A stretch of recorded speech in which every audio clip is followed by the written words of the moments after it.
Hey mga papings, mga paps, kumusta ka mo? So niya napunta ka ron mga paps. Ang ating gagawin ngayon ay mag-set up ng toilet bowl mga paps, inodoro. Yan mga paps to. So medyo makuti lang ito mga paps, pero samahan niyo ako.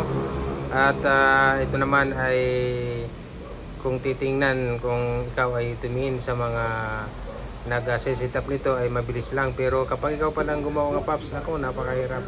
Kaya ang kailangan natin dito ay kaunting pasensya, lalo na kung ang inyong pag-set upan ay yung maliit lang na sukat mga paps, kasi ito parang 3 by 6 or 7 foot lang ito mga paps. Ano talaga, hindi siya standard na sukat ng CR mga paps, pero okay na to.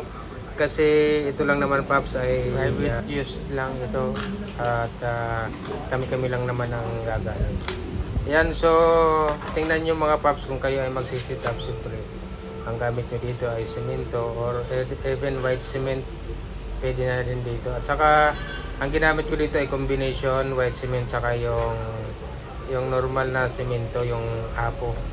Kaya yan, siyempre may mix nyo yan, tapos make sure lang mga paps na ang sukat dyan ay tamang-tama lang doon sa sukat din ng inyong inodoro. So bago nyo yan lagyan or bago nyo kayo maglagay ng white cement, make sure lang ay nasukat nyo na ng maayos. So yan yon, ang ginawa ko dyan ay since na makitid lang yung lugar, ay talagang ginuhitan ko muna yan mga paps, yung pinaka base nung inodoro or yung toilet bowl. Ayan, so medyo challenging, pero ito lang naman ay pangalawang setup ko na to ng ganitong toilet bowl. Nung una ay nung ginawa ng aking panday ay hindi siya fix or hindi siya fit. Kasi pag bukas mo ng pinto ay hindi maisasara yung pinto. Kaya ang ginawa ko nung una doon sa baba ay tinanggal ko ulit yung inodoro at niresetting up ko para yung door ay pag bukas mo ay lalagpas siya doon sa inodoro. So kaya hindi na bago sa akin itong pag-set up nitong toilet bowl, at ito ay pangalawang beses ko na.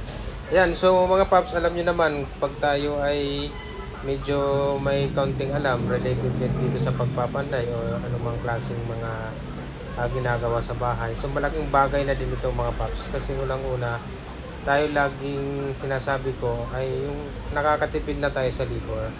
Ang labor ngayon mga paps, napakamahal na ngayon. Depende pa yun sa panday. Kung mga skilled ang kunin mong panday, mahal sila magsingil ngayon. Minsan, nasa 60% sa materials mo. Ibig sabihin yan, kung 100 ang pesos ang materials mo, ang singilin lang sa labor ay 60 pesos. So, all in all, umabot ng 160 pesos yung expenses mo.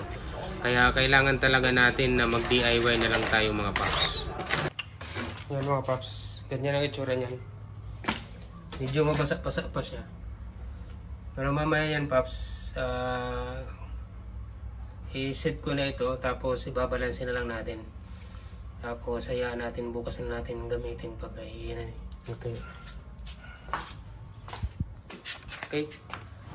Okay mga paps, see you tomorrow. Tingnan natin kung ano ang magiging resulta nito. Bye bye.